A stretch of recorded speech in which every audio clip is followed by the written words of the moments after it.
अस्सलाम वालेकुम। मेरा नाम है जी शर्जील साकिब। और आपको पता है कि हम रोज़ाना यूके की एक यूनिवर्सिटी से रिलेटेड सारी कंप्लीट इंफॉर्मेशन देते हैं। तो आज की जो वीडियो है ये है बेंगोर यूनिवर्सिटी यूके से रिलेटेड।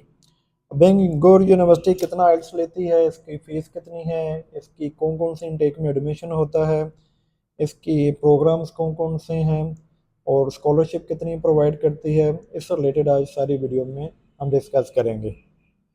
तो वीडियो एंड तक लाजमी देखिएगा और इसे शेयर भी कीजिएगा। इससे पहले मैं आपको बेंगोर यूनिवर्सिटी से रिलेटेड कुछ जो पिक्चर्स हैं ये दिखा देता हूँ ताकि आपको अंदाज़ा हो जाए कि बेंगोर यूनिवर्सिटी है कैसी बेसिकली।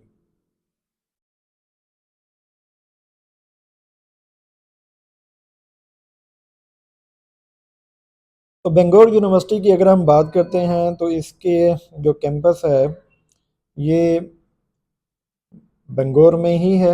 और जो इसके इनटेक की बात करते हैं तो इस साल में दो दफ़ा ये एडमिशन करते हैं। एक जनवरी इनटेक है और एक सितंबर इनटेक है। जनवरी इनटेक के बाद सितंबर इनटेक, दोनों की जो एडमिशन रिक्वायरमेंट है वो एक जैसी होती हैं।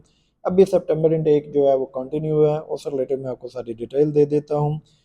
ऑफर लेटर जो है जस्ट 5 वर्किंग डेज में ये ऑफर लेटर दे देते हैं, जो कि बहुत ही क्विक रिस्पॉन्स समझा जाता है। आमतौर पे यूनिवर्सिटीज लेट कर देती हैं, ये जस्ट 5 डेज में आपको आपका ऑफर लेटर दे देंगे। ऑफर लेटर से पहले ये POL आपको एक ईमेल रिसीव होगी जिसमें ये POL आपको सेंड करेंगे और उसके बाद आप कोल जो है कंडीशनल लेटर जो होता है ये आपको मिल जाता है। अगर आपकी कोई भी इंग्लिश प्रोफिशिएंसी लेटर यानी IELTS PT आपने अप्लाई किया हुआ है या टेस्ट दिया हुआ है, अभी तक रिजल्ट नहीं आया, तो फिर भी आप अप्लाई कर सकते हैं और कंडीशन लेटर आपको मिल जाएगा। और जब आपका IELTS या PT का रिजल्ट आ जाता है वो आप इन्हें सेंड कर देते हैं, तो उसके बाद ये आपको बाकी डॉक्यूमेंट जो है वो लेके आपका एडमिशन प्रोसीड कर देंगे आप। अब इसमें सितंबर की इनटेक की बात करें तो यहाँ पे जो इसके पर्क्स हैं, एक तो स्टडी गैप बहुत ज़्यादा एक्सेप्ट करती है यूनिवर्सिटी। दूसरी अगर हम बात करते हैं तो इजी एडमिशन प्रोसेस है इनका, कोई मुश्किल काम नहीं है। वैरायटी ऑफ कोर्सेज ये प्रोवाइड कर रहे हैं। Famous university of Wales, Wales की बहुत ही एक अच्छी और फेमस यूनिवर्सिटी से समझा जाता है। अकोमोडेशन भी प्रोवाइड करती है यूनिवर्सिटी। अगर आपका वहाँ पे कोई जाने वाला नहीं है तो आप इसके बारे में वरी मत हो, यूनिवर्सिटी आपको खुद अकोमोडेशन प्रोवाइड कर देगी। जब आप वहाँ पे चले जाते हैं उसके बाद अगर आपको वहाँ पे कोई रीज़नेबल अकोमोडेशन मिलती है तो आप वहाँ पे शिफ्ट हो सकते हैं।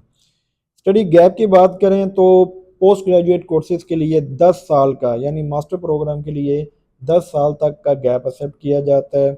और अगर हम अंडर ग्रेजुएट की बात करें यानी इंटर के बाद अगर आप जा रहे हैं ग्रेजुएशन के लिए जो कि 3 साल की होती है, उसके लिए 2 ईयर का गैप यानी इंटर के बाद अगर आपका 2 साल आपने कुछ नहीं किया तो वो भी एक्सेप्ट हो जाएंगे।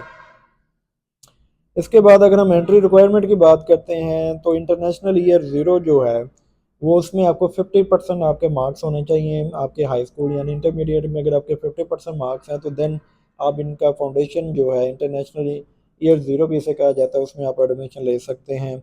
अब इसके बाद अगर आपका इंटर क्लियर है और आपके मार्क्स भी 55% हैं तो आप डायरेक्ट इंटरनेशनल ईयर वन में इनके चले जाएंगे, ठीक है। और उसके लिए आपके पास इंटर में आपके 55% मार्क्स होने चाहिए। आमतौर पे यूके में जो यूनिवर्सिटीज़ हैं वो 60% मार्क्स पे आपको डायरेक्ट ग्रेजुएशन में एडमिशन देती हैं, जो कि 3 साल प्रोग्राम है।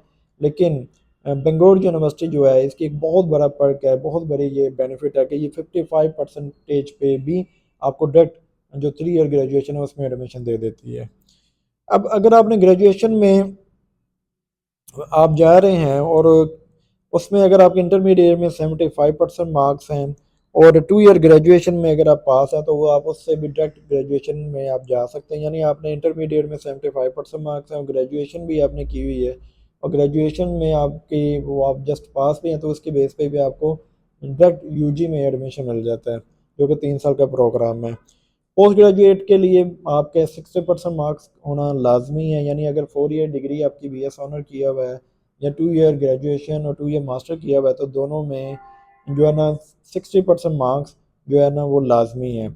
हाँ, अगर आपका 2 ईयर का बैचलर है और 2 ईयर का मास्टर है तो इसमें 55% मार्क्स भी अगर आपके हैं तो उनको भी एडमिशन यहाँ पे मिल जाता है। और स्पेशली जो LLM के जो स्टूडेंट हैं, जो कि लॉ के स्टूडेंट हैं, अगर वो LLB उन्होंने किया हुआ है और उसमें उनके 50% मार्क्स भी अगर उन्होंने गेन कर ली हैं तो दे कैन एडमिशन, ठीक है, इन ग्रेजुएशन और post graduate, they can get admission in post graduate master programme में उनका एडमिशन हो जाएगा। यानी 50% मार्क्स अगर आपके LLB में हैं तो आप LLM के लिए बेंगलुरु यूनिवर्सिटी में एडमिशन ले सकते हैं। इंग्लिश प्रोफिशिएंसी लेटर की बात अगर करते हैं, आइल्स वगैरह की अगर हम बात करते हैं तो इसकी डिटेल भी मैं आपको दे देता हूँ। अगर आपका आइल्स में जो रिज़ल्ट है वो 5 से भी कम है, यानी आपका ओवरऑल 5, लेकिन किसी एक कंपोनेंट में आपका 4.5 आ जाता है या 2 में, तो आप इनके जो प्रोग्राम है आपके लिए, इसके लिए प्री सेशनल प्रोग्राम ऑफर करते हैं। इसमें आपको जो है ना तकरीबन 6 मंथ का ये प्रोग्राम होगा, उसमें आपको इंग्लिश जो है कोर्स करवाया जाता है और उसके बेस पे डायरेक्ट आपको ग्रेजुएशन में भेज देंगे।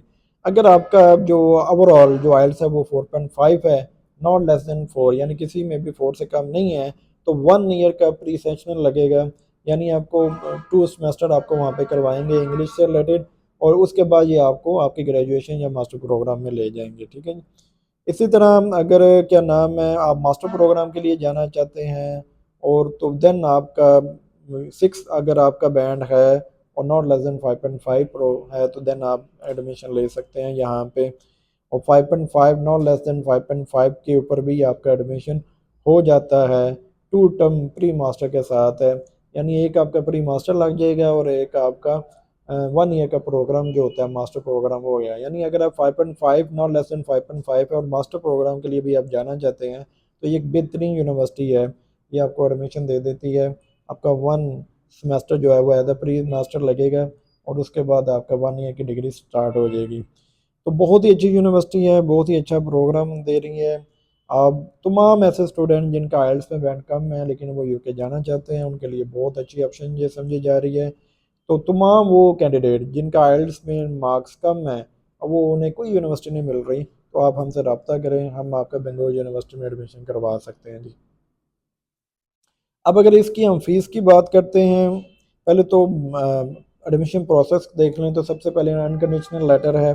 अनकंडीशनल लेटर जो है यानी आपके डॉक्यूमेंट्स सारे जब पूरे हो जाते हैं तब मिल जाता है। फिर आपने फीस डिपॉजिट करवाने हैं, टीबी टेस्ट करवाना है और अपनी बैंक स्टेटमेंट आपने मेच्योर देनी है, और देन आपने अपना लैंग्वेज प्रूफ जो है आइल्स वगैरह वो प्रोवाइड करना है, और इसके साथ आपको कैश लेटर मिल जाता है। कैश लेटर मिल गया तो समझो आपका वीज़ा 100% है। इसके अलावा अगर बात हम करते हैं फ़ीस की, तो फ़ीस जो है वो नॉर्मली जो बेंगलुरु यूनिवर्सिटी में है वो 18,000 है, 18,000 पाउंड है। लेकिन इसमें परेशान होने वाली बात नहीं है, बेंगलुरु यूनिवर्सिटी एक बहुत अच्छी स्कॉलरशिप प्रोवाइड करती है, यानी अगर आपके 70% मार्क्स हैं इंटर में या 2 ईयर ग्रेजुएशन में, तो देन आपको 3,000 पाउंड की स्कॉलरशिप ऑफ़र की जाती है बेंगलुरु यूनिवर्सिटी की तरफ से। तो अगर आप ये स्कॉलरशिप के अमाउंट माइनस कर देते हैं तो आपकी 15,000 टोटल एनुअल फीस बनती है, और जो आपने इनिशियल डिपॉजिट जो है पाकिस्तान से जो पे करके जाना होता है वो 50% है इनका, तो यानी 7,500 पाउंड आपका इनिशियल डिपॉजिट है, ये आप पे करें और अपना एडमिशन प्रोसेस जो है वो स्टार्ट करवाएं, और देन आप अपनी बाकी फीस वहाँ पे जाके पे कर सकते हैं। कोर्सेज़ की बात की जाए तो इंजीनियरिंग से रिलेटेड, बिजनेस से रिलेटेड, ह्यूमैनिटीज से रिलेटेड, मेडिकल से रिलेटेड, कंप्यूटर आईटी से रिलेटेड, आर्टिफिशियल इंटेलिजेंस से रिलेटेड हर किस्म के कोर्सेज बेंगलुरु यूनिवर्सिटी ऑफर करती है। तो उम्मीद करता हूँ जी आपको ये वीडियो पसंद आई होगी। अगर आपको बेंगलुरु यूनिवर्सिटी से रिलेटेड कोई भी चीज़ जाननी है तो आप हमारे ऑफिस के दिए गए नंबर पर कॉन्टैक्ट कर सकते हैं या आप हमारे ऑफिस को विज़िट कर लें। स्टडी आइकन का ऑफिस हमारा गुजरात में जीटी रोड पे एचबीएल बैंक के साथ है, और इसके अलावा फवारा चौक में हमारा कैम्ब्रिज एकेडमी एंड कंसल्टेंसी के नाम से ऑफिस है। आप फवारा चौक में आना चाहते हैं वहाँ पे आ जाएं, एरिया गेट आना चाहते हैं आप यहाँ पे आ जाएं। Thank you so much.